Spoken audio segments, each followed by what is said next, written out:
Take first watch.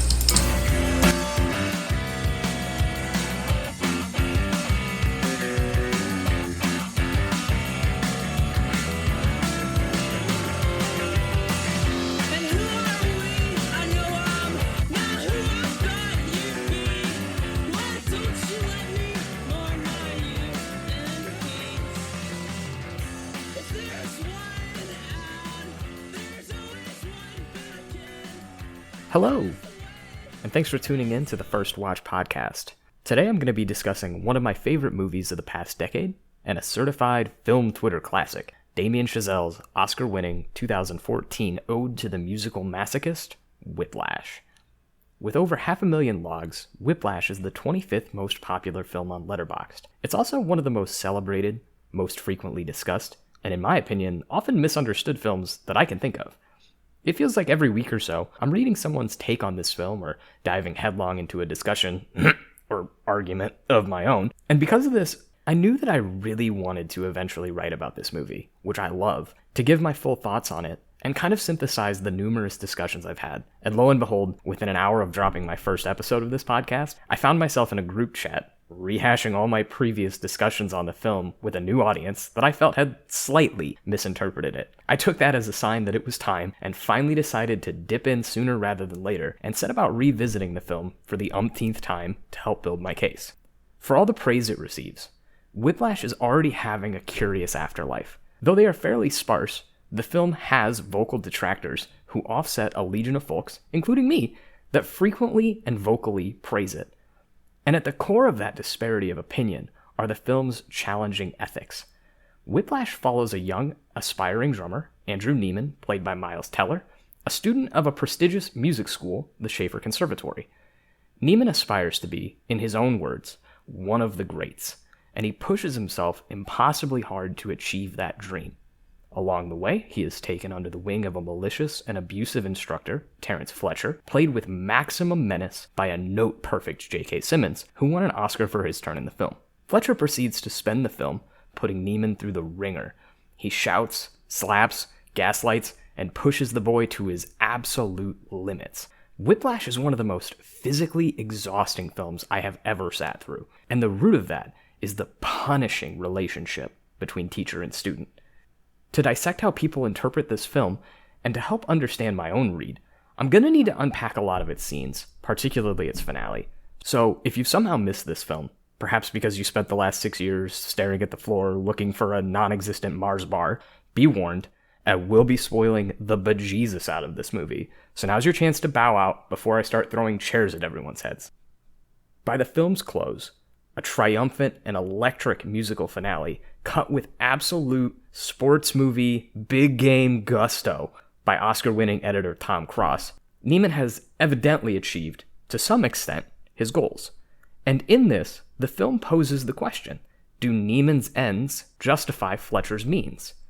Based on the divergent reads, reactions, opinions to this film, I think it's clear that Whiplash, at a very minimum, leaves this question open and trusts the audience to make up their own mind. Before I go any further, I want to state for the record, I think that the choice is bold, and I think that it works extremely well. Though I see some pretty varied interpretations, oftentimes they belong to individuals who each love the movie. In this case, the film allowing the audience to choose their own ethical adventure allows a wide variety of people to find a perspective which best suits them, and that's great. The film is formally sensational, which is not entirely what this podcast is about. But I think the openness enables basically any person to really admire the craft without having to conform to a single ideological viewpoint, and instead, it allows them to settle in where they feel most comfortable. With all that said, I'm just going to say this is going to be the most confrontational, opinionated, argumentative, persuasive high school essay episode of this podcast yet. In some respects, it might even read like a rebuttal. Because while the film doesn't force-feed the audience an answer, I think the specific variety of read that supports Fletcher as the hero of the piece or in any way in the ethical right is more or less nonsense. And I want to be clear, if that's your interpretation, I'll never be able to take that from you, and I wouldn't want to. I truly think that each person who watches any film has a sort of sacred right to their own personal interpretations. That probably sounds a little dorky, but it's true. My belief about X, Y, or Z aspect of a film does not in any way mean that I think that you should agree, or that you need to agree. And if I want to convince you, I need to evidence it. And that's exactly what I want to do, by going all the way into my analysis of the film after many, many watches, and evidence my case that Whiplash is not a story of triumph, as the yield of Fletcher's merciless and unflinching approach, but instead something quite a bit darker. And to understand that, we first need to dig into Fletcher himself. At the outset, Fletcher is an insanely difficult character to truly know, in my opinion. His stature as top dog instructor at the school is well documented from the onset. Neiman and his bandmates are eager to perform for him when he comes sniffing through a classroom, and in that same scene, Neiman's instructor almost physically cowers away from him in a sign of total deference. Fletcher directs the school's top band, a position of great authority in a school of this nature. From what we see of Fletcher in his environment, he's aggressive, he's violent, he's malevolent. And yet, on a rare few occasions, we also get to see something of a softness from him. If we take him at his word, Fletcher is all of these things, because he genuinely wants his pupils to be great, which aligns very neatly with Neiman's lofty ambition to be remembered forever as a legendary jazz drummer a la Gene Krupa or Buddy Rich. Those who believe that Fletcher's aggressive and abusive approach pushes Andrew to truly lofty heights will assuredly point to a scene late in the film where perhaps the movie's most famous quote, one which adorns many Twitter and Letterboxd profiles, is derived. It's one of those few aforementioned softer moments from Fletcher where he has no cause to scream or to chastise. He's meeting with Andrew, who recently, anonymously, contributed to getting Fletcher fired from his position at the conservatory. The two meet by chance in a jazz club where Fletcher is playing piano. Not well, by the way, which has always struck me as kind of important, that this big, nasty grizzly bear of a jazz instructor doesn't even play piano particularly well, but that's not really part of my case. He and Neiman talk, and he confides in Andrew that someone got him fired from Schaefer. That someone, as I said, is Andrew, but Fletcher gives no sign at this moment that he knows this. Instead, he and Neiman have a pleasant conversation, and he neatly spells out his philosophy to the young man. There are no two words in the English language more harmful than good job. What Fletcher is expressing here is that the so-called participation trophy mentality is a destructive one, that rewarding people with praise for lackluster effort makes them settle for less, and it makes them stop pushing for greatness. Both actors in this scene are absolutely righteous.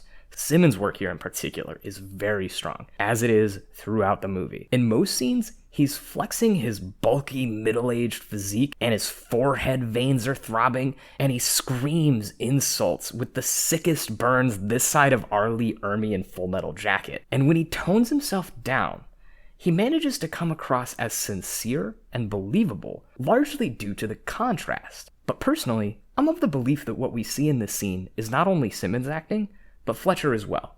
As we'll find out later, Fletcher really does know, or at least suspect with a lot of conviction, that Neiman was the student that got him fired. We know that Fletcher lies in this scene at least once, and he masks it in order to make Andrew feel more comfortable, which suggests that his calm demeanor is for that exact purpose. It's tough to know that for sure, and that's really part of the calculated genius of Simmons' work. As I said, Fletcher is a tough nut to crack, so let's wind back the clock and compare it with previous examples of his softer approach, and see if those provide us any more clarity. One previous instance of Soft Fletch, as I will be calling him for the remainder of this episode, is in one of the film's most emotionally palpable scenes. Near the middle of the film, Fletcher comes into a class and plays a recording of a former student playing a solo. He explains in somber tones that this was a former player in his band who had a very challenging time meeting the standards of the school, and presumably Fletcher's class, but that he persevered through his own will to be great. Fletcher is mournful in this scene because the young man on the tape has taken his own life, and he seems genuinely distraught about this. Nothing in the scene suggests anything other than sincerity, which is how Simmons plays the moment, and how he plays the aforementioned moment that happens closer to the end of the film. Although, perhaps apropos of nothing, the first time I saw Whiplash, I expected this moment to be a lie. Just some contrived thing Fletcher said to make himself seem nice in a moment so that he could turn around and do something evil. The reality, it turned out, was even darker than that. Later in the film, we find out that the parents of the young man in the recording are trying to press charges against Fletcher, who they strongly feel is responsible for their child's deteriorated mental health and suicide. And they're looking for Neiman to tell his story, the very same saga of violence and abuse that we see throughout the duration of the film, because they feel his word will corroborate their own. And when Andrew agrees to do this, that's exactly what it does, and that's why Fletcher is let go from the conservatory. It's pretty impossible to know whether or not Fletcher was truly responsible in any way for the emotional turmoil and the subsequent death of his former student, but Neiman's story makes it seem distinctly plausible, not only to the school and the parents and the other characters in the film, but critically also to the audience, and to me. It casts something of a pall over Fletcher's quiet grieving. He may be in genuine pain over the loss, or maybe it's just he's worried about any potential culpability. It's impossible to ignore the likelihood, or at least the chance, that Fletcher almost certainly negatively impacted this boy, and is now using that same boy's story to exert his influence on a new generation of band members. And while that is striking to me, it's not especially conclusive. So let's take a look into an earlier example of soft Fletch by going all the way back to Neiman's first class with Fletcher's studio band. On that first day, Neiman shows up at 6 a.m., only to have to wait until the band shows up hours later. It's one of the first distinctly manipulative Fletcher tactics that we get to see, and it couples dangerously with his more typically aggressive approach. When the class and Fletcher eventually arrive, we're treated to his first interactions with the class and the band's well-tuned skill. After turning another drummer's pages for the first segment of the class, Andrew is told he'll be on the kit after a break. Enter Soft Fletch. Fletcher finds Neiman in a hallway outside the class, and he gives him something of a pep talk, really lowering the young man's guard with his measured tone, and along the way collecting some valuable intel about Andrew's home life, which in the very next scene is weaponized against him, and coupled with a chair and some well-timed slaps, form a symphony of verbal, emotional, and physical abuse that literally brings Andrew to tears. He's upset. In the hallway, Fletcher says one other thing of relevance, specifically something that directly contradicts his alleged good job philosophy. He tells Andrew to just have fun. Now, this is an irreconcilable disparity. Both of these statements cannot be true at the same time, which means one of them, clearly the just have fun, is total nonsense. But the importance of pointing this out is twofold. The first is that it demonstrates that in addition to using his soft Fletch technique to soften people up and getting them to divulge personal information, he also specifically lies. They soften because, relative to his angry persona, he seems sincere.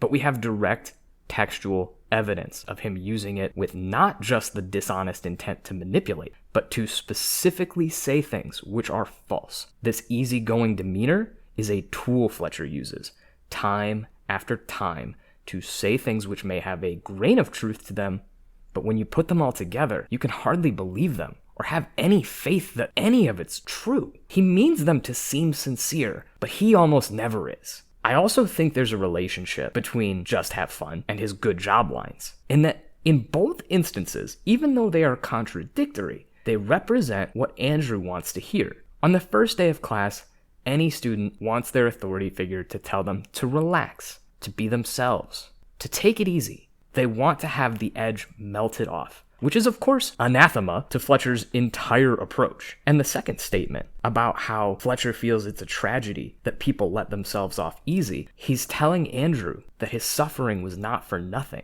that Fletcher did it to push him, that he saw greatness in Andrew. And that's what Andrew wants to hear too. He wants to know that his literal blood, his literal sweat, and his literal tears had purpose, direction, that they happened because he was special. It's an attitude, interestingly, that compares very perversely, but almost perfectly, with the protagonist of Greg Araki's Mysterious Skin. If you haven't seen that movie, I highly recommend it. It's a challenging film, one that concerns a young man who has been sexually abused by a coach, who nonetheless takes significant pride in mattering so much to that adult figure in his life. But that's a film that's best left for another episode. It makes me feel a lot of feelings, and getting all the way into it would take too much time. So let's put a pin in that and promise to revisit the films of Greg Araki at a later point.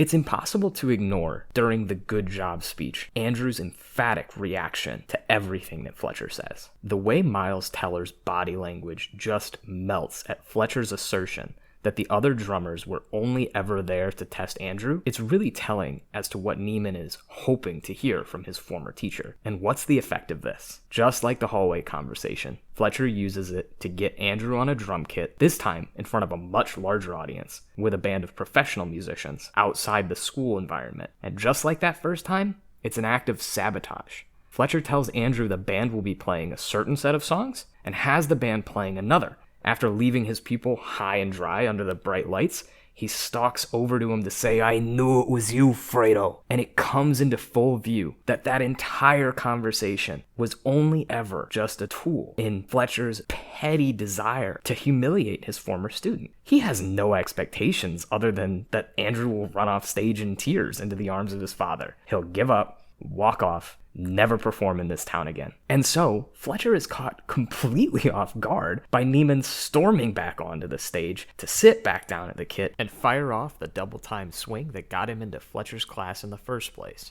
The finale, though triumphant and thrilling, cannot be attributed to Fletcher's actions. His good job speech was a tool to abuse Andrew, to embarrass him. And to me, this is where this argument could end. Fletcher's alleged ethos is untrustworthy, and he doesn't truly seem to care about anyone doing a great job. If this man cared in the least about that, why would he sabotage his own band by leaving them down a talented drummer? Once Andrew leaves the stage, he walks to apologize to the audience. He may have a backup drummer somewhere in the wings, just like he did in the classroom, but I just can't imagine someone who truly cares about greatness would ever do this. Even pettiness has its limits. However, I do think that there's a relatively strong case that one could make that even if Fletcher doesn't directly cause Andrew to reach the heights of that final musical performance, he at least sets the stage for it. In fact, my initial read of this film, all the way back in 2014, was exactly this. I saw it as a story where a lying, manipulative abuser basically harasses and mistreats a student who nonetheless, through his own sheer force of will, finds a way to sort of make lemonade from the citrus his teacher's hurling at his face the entire time. The way to see this is basically to imagine that Fletcher doesn't really have a guided technique, but more so understands that to be truly great, or to be one of the greats, takes an amount of dedication and willpower to push yourself through the physical and mental limits of merely being good. In addition to Fletcher's abuse, throughout the film we see Andrew himself put his nose to the grindstone. He plays until his skin splits asunder. He puts his own body on the line in the name of greatness. He begins to axe out every relationship in his life, not that he had many to begin with, and on and on and on.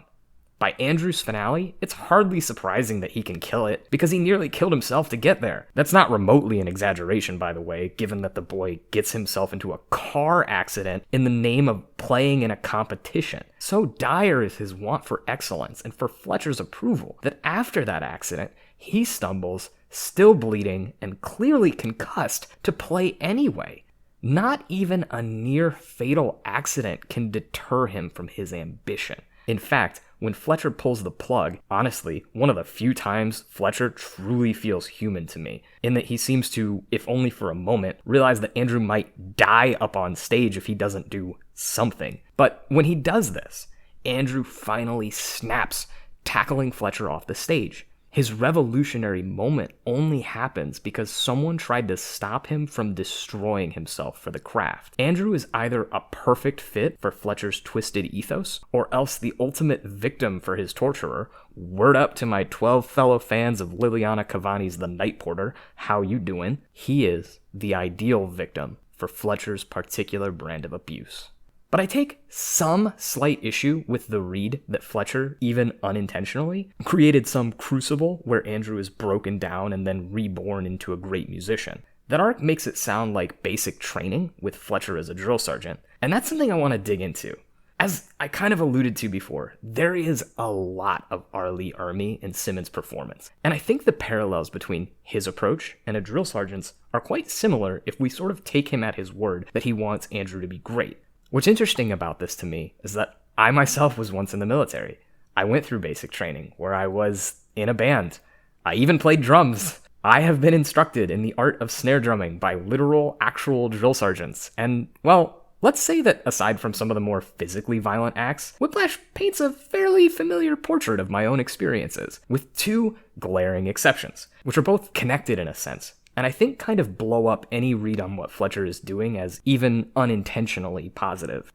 The first is that the basic training method is designed essentially to be cooperative. What I mean by this is, in contrast to the competition that exists within Andrew's band, that doesn't really exist in the military setting. Andrew's experience is defined by competition. One of the most affecting and frankly horrific scenes is an impromptu, hours-long, three-way drum-off between Andrew and two other drummers in the band. That scene is the culmination of something happening throughout the film, in which the members are fighting for the position and their teacher's approval. The nature of that tactic is clear, but it's also a clear departure from the militant ethos of stripping out individuality to make the trainees cohese as a unit. Alongside this mentality, it should probably also be stated that the military band I was in played marches. Some military bands probably play jazz, but the training ones, with the drill sergeants and the things that make Whiplash seem familiar to me, we play a style of music that is defined by time signatures and dogmatic principles. It should go without saying that jazz ain't marching music. Not only is it often, no, scratch that, always, an improvisational art form, particularly the drumming, which is characterized by fills within the timekeeping techniques, jazz music is inherently unlike what we see unfold in this film, which ties into the contrast between competition and unity. Even though there are many famous jazz soloists, the genre is defined by collaborations. Individual greatness, while important, is less important than the whole. And that's where whatever's left of Fletcher's broken philosophy completely dies for me. Like a sports movie coach, and quite like an abuser, Fletcher doesn't care about the whole. He uses laser focus to specifically bully Andrew. Even if you want to argue that he's doing it to help him be great, he doesn't do that for any of the other members of the band. I mean, he's mean to them, but they don't get the focus of his attention. In that final scene, do you think that Fletcher treats any of the adult members of the professional band this way? Or just the one that's young enough to not know any better? As a matter of fact, I want to break down another scene quickly, which I think demonstrates what I'm going for. I'm talking about the Mars bar scene. And oh man, I've probably quoted Simmons' dialogue here 100 times, either in my head, in the shower, or in the mirror. Every single read here is comedy gold, even if it is blackened to a crispy, perverse cinder. In this scene, one of the most memorable in the film, Fletcher calls out his band, or rather, one of its members, for being out of tune. He then picks, seemingly arbitrarily, a specific student and begins to absolutely hammer him, probing him to answer if he's in or out of tune. Eventually, once Fletcher has had all of the fun he can wring out of this, he dismisses the boy entirely from his class, revealing that that boy was in fact not out of tune, it was another student entirely. Fletcher justifies kicking him out on the basis that he couldn't answer as to whether or not he was in tune, but what this says to me is that Fletcher doesn't really care about the music here, because if he did, he wouldn't axe an in-tune player.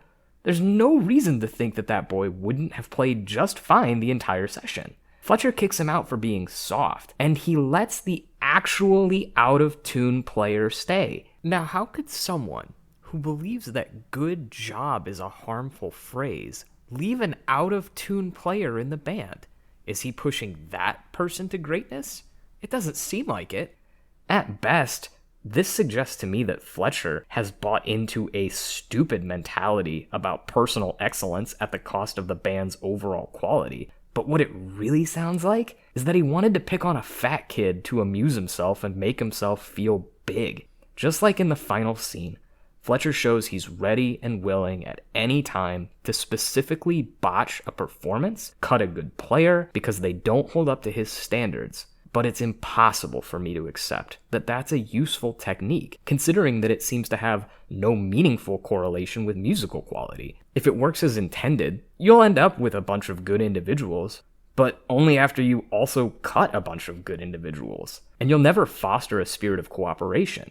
You can push people to practice and practice, but ultimately if they are so rigid and tense, they'll never play great jazz, just really adequate versions of jazz standards. Greatness in this genre, as I said, is defined by improvisation and collaboration. And while toughness and pushing people to push themselves to hone their technique is really important to teaching music, but without any warmth or joy, you can never really make music worth listening to. You can only play the notes in time.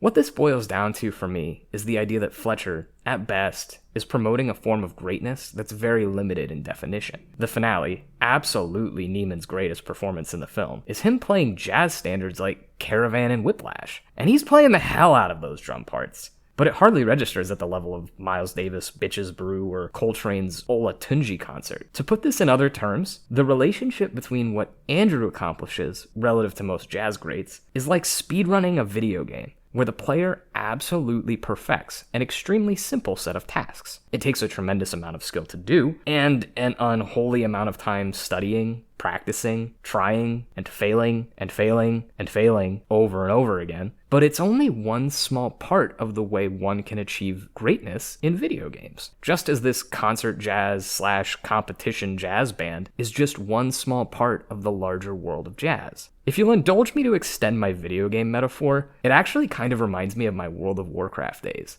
If I ever had something like Andrew's dedication, it was surely to that very addictive video game. I used to play nigh religiously with the same group of people, night in and night out. And together, we spent a lot of time doing repetitive tasks. And at those tasks, I played with some people who would make your eyeballs pop out with how amazing, how tight, how perfect they were at them. But some of them, honestly, the ones most dedicated to those repetitive tasks, whenever you threw them into new content, or God forbid in player versus player interactions, they'd flub it. They were elite at things they did all the time, but they couldn't pick new things up without a similar level of practice, because they didn't have a well-rounded diet of experiences.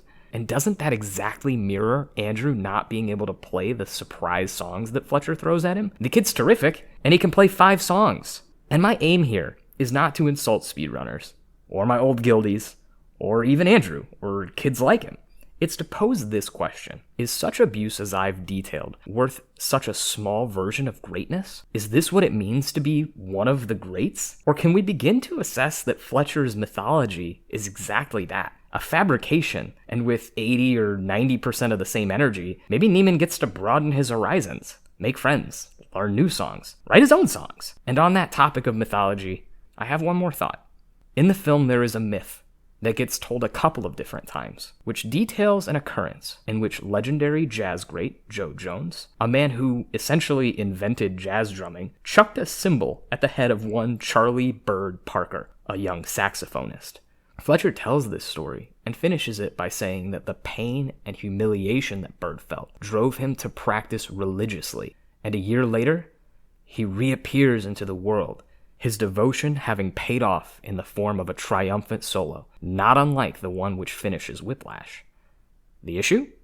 That's not how it went down. According to those who were there, Jones was merely trying to break Bird's focus by first ringing a bell, and finally by dropping one of his cymbals to the floor to make a loud crash. Jones never threw a cymbal at Bird, and Bird's motivation was his own, or rather, inspired by his peers, playing in local bands. But the true version of the story doesn't play into Fletcher's mythology or his ideology. It only makes sense that such a blowhard as him would recontextualize one of jazz's funniest anecdotes into an all-purpose excuse to treat his students like garbage and convince him that that was a privilege. In the end, he sells Andrew on his beliefs, but not me. When I see that finale, I see more than one thing. There's a great drum performance, yes, but there's also something of a spiritual quashing. When Neiman storms the stage after his embarrassment, Fletcher is shocked. But he lets him go on. When he asks Andrew what he's doing, Andrew, for the second time, truly defying his former instructor, mouths, "Fuck you." And in this instant, Andrew is playing for himself.